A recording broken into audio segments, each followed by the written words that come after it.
নদিয়ার শান্তিপুর সূত্রাগড় চরের পুরাতন পাড়ায় রয়েছে কয়েকশো আদিবাসী পরিবার। প্রত্যেক বছরই করম পুজো উপলক্ষে তারা বিভিন্ন সাংস্কৃতিক অনুষ্ঠান থেকে শুরু করে তাদের চিরাচরিত প্রথা মেনে পুজো করে থাকেন। কিন্তু এবছর করম পুজোর তৃতীয় দিনটি একটু নতুনত্বের ছোঁয়ায় উৎসবে সামিল হলেন আদিবাসী থেকে শুরু করে নদিয়া জেলার বিভিন্ন প্রান্ত থেকে আসা সর্দার, মুন্ডা সহ আদিবাসী সম্প্রদায়ের বিভিন্ন জাতির যুবক যুবতীরা এই বর্ণাঢ্য শোভাযাত্রায় অংশগ্রহণ করেন।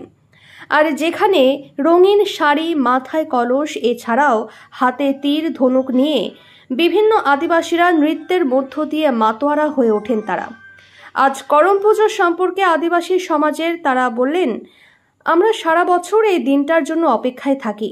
সকাল থেকেই বিভিন্ন অনুষ্ঠানের মধ্য দিয়ে করম পুজো উৎসব পালন করা হয়ে থাকে। আর সন্ধ্যায় করম গাছকে আমরা নিষ্ঠার সঙ্গে পুজো করি, যেখানে প্রচুর সংখ্যক আদিবাসী সম্প্রদায়ের মানুষের সমাগম ঘটে। করম পুজোর সময় করম গাছের কাহিনী নিয়ে করা হয় গান, এছাড়াও ছৌ নাচ ও ঝুমুর নাচ সহ বিভিন্ন সাংস্কৃতিক অনুষ্ঠানের আয়োজন করা হয়।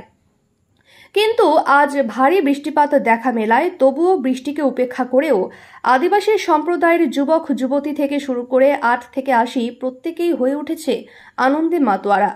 আজ শান্তিপুর শহরের রাজপথে বর্ণাঢ্য শোভাযাত্রা সহ করম আনতে যান আদিবাসী সম্প্রদায়ের মানুষেরা। সেখানে একটি করম গাছের ডাল কেটে সেটিকে যত্ন সহকারে আবার ফিরিয়ে নিয়ে যান নিজেদের প্রেক্ষাগৃহে। সেখানে স্থাপন করা হবে আজ এই করম গাছ। এরপর গাছের পুজো অর্চনার মধ্য দিয়ে আদিবাসী সম্প্রদায়ের মানুষেরা পালন করবেন করম পুজো উৎসব। যদিও এই প্রসঙ্গে কলকাতা থেকে সুদূর করম উৎসবে সামিল হওয়া মানসী দাস কি জানালেন, আমরা শুনে নেব।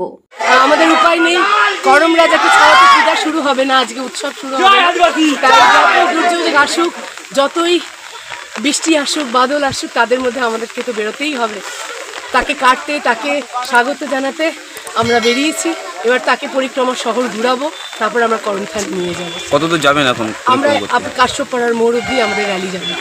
তারপরে কি কি নিয়ম নীতি আছে? হ্যাঁ, কাশ্যপপাড়া থেকে আমরা আবার ব্যাক করবো নিজের গ্রামে, গিয়ে স্থাপিত করা হবে গাছকে। ঠিক 4টে থেকে আমাদের পূজা শুরু হবে, তারপরে সাংস্কৃতিক অনুষ্ঠান। কি কি অনুষ্ঠান আছে? আজকে আমাদের বাংলার বিভিন্ন প্রান্ত থেকে লোকশিল্পীরা আসছে, রনপা আছে, বাউল আছে, ম্যাজিক আছে, নানা রকম লোকনৃত্য আছে। আরও আপনারা সকলে আসুন। আপনার নাম আর পরিচয়? আমার নাম মানসী দাস। আমি সবার আমারই করম পরব, আমাদের সকলের করম পরব। যদি এখনও আমাদের খবরের দর্পণ চ্যানেলটি সাবস্ক্রাইব না করে থাকেন, তাহলে এখনই সাবস্ক্রাইব করুন, সঙ্গে বেল বাটনটি ক্লিক করুন আর পেয়ে যান সব খবরের দ্রুত ভিডিও আপডেট।